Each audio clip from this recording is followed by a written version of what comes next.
Hello. This is the last in the series for our winter club.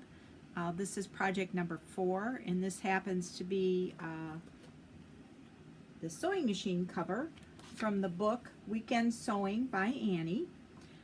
This is the sewing machine cover that we made. Matches all the other lovely things that we made. The directions are very straightforward. There's nothing difficult about them. What you're going to need is obviously your outside fabric. You're going to need some fabric for binding. As you can see on this one, I used scraps. So I had pieces left from fat quarters and I just cut those into 2.5-inch strips and used those. You're going to need some squares. And I think there's several squares. I'm not sure. It depends on the size of your sewing machine cover for one thing, but they're these little 2.5-inch squares is what I used, and this is from these are called candies from Moda. They're 2.5-inch squares. Other companies call them something else. You're also going to need some batting.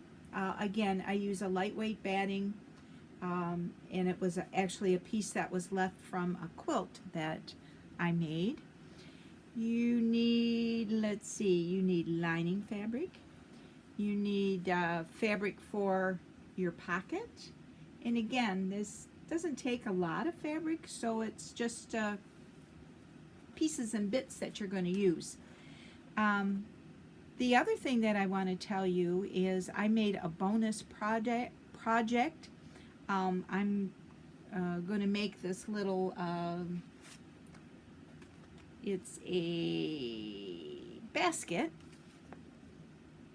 and I had leftover pieces, and so this is going to be the outside of the basket. As you can see, it's already been quilted. I did it about every 3/4 of an inch, just quilted it to a piece of scrap batting. And then the other pieces that I'm going to use is this is going to be the flower, and again what I've done is taken my good old freezer paper and traced that pattern that they give you in the book. So that's what I traced, folded it into thirds and cut it out twice because you need 6 petals. So freezer paper, shiny side against the wrong side of your fabric. So what this is it's a layer of batting and 2 pieces of fabric, right sides together. Again, this was a scrap I had left over, and as you can see, what you're going to do is turn your stitch length down to 1.8 on a Bernina, which is like 20 stitches to an inch, and then I stitch right along that. So I have ironed my cutout freezer paper templates right to the wrong side of the fabric, and then you're going to stitch all around that. You're going to leave an opening at the bottom here, and you're going to want to back stitch. I also wanted to mention in the book they show you or give you the directions of how to measure for your sewing machine cover. It's very simple. You simply measure up one side, across the top, down the other side, add those 3 measurements together, and that gives you the length, how long you need to cut that for the sewing machine cover. The other thing is you measure the sewing machine cover from edge to edge, or the sewing machine I should say, from edge to edge, and that gives you the width. And then they tell you how to cut the pieces so that you can insert your little squares there to decorate it, how to put the cute little pocket on, which is a handy thing to put scissors or something like that in when it's hanging on your sewing machine. So that is all in the book. One other thing is they want you to sew on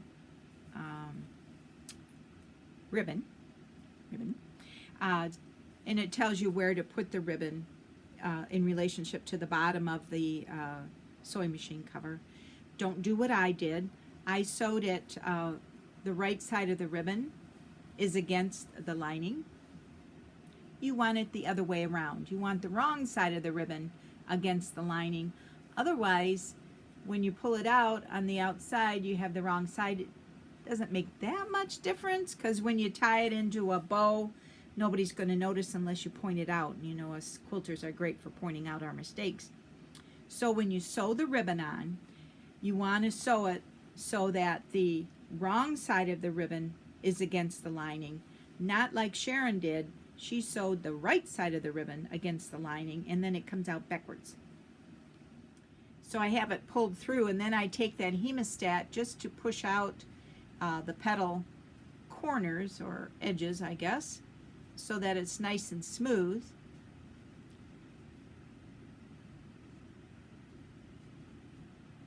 So there, all nice and smooth, and you get 6 of them.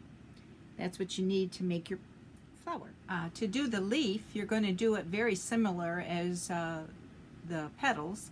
You're going to do your template on a piece of freezer paper, stitch around it. The thing to note is the fabric that is on the top of this sandwich, so you got your batting, your other piece of fabric, and this piece of fabric, 2 fabrics and a batting. This fabric that's on top is the fabric that's going to have a slit cut in it for turning.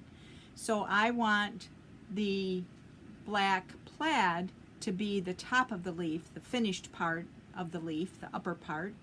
And so I put the back of my leaf, the print, on the top because this is the part that I'm going to make a slit in. Here's the leaf.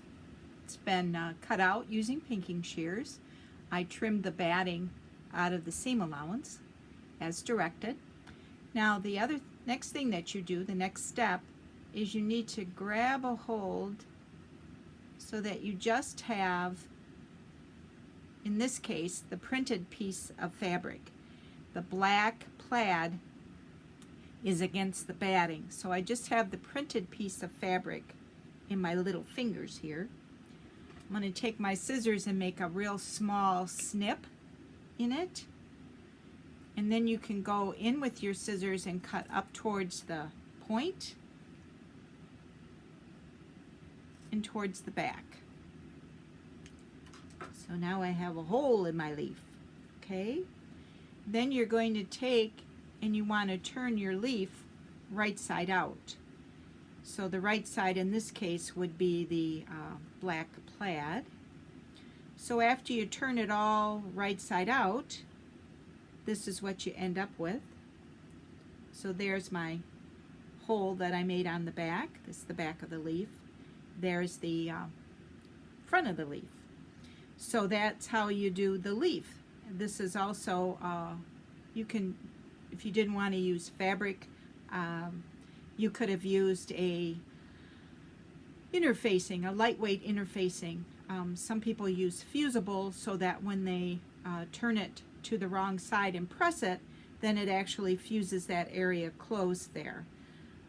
But in this case, we used fabric on the front, fabric on the back. My whole idea of making this little basket was to use up every scrap of fabric that I had left, and I'm pretty much doing that.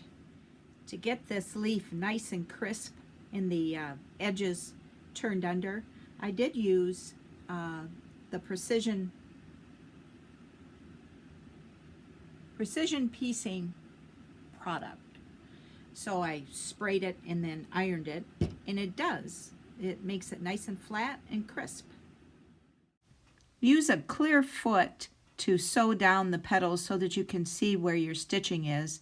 In this slide, you'll see that I used a contrasting thread.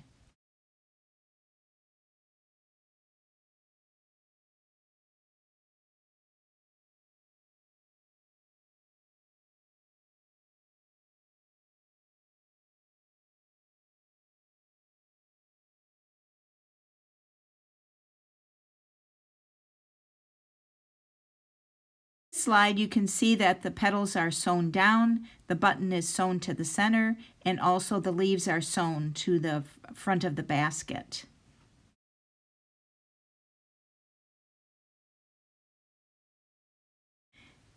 This slide shows that I've placed the basket on actually an arm roll to press the seam open. This makes pressing the seam open on a small object much easier.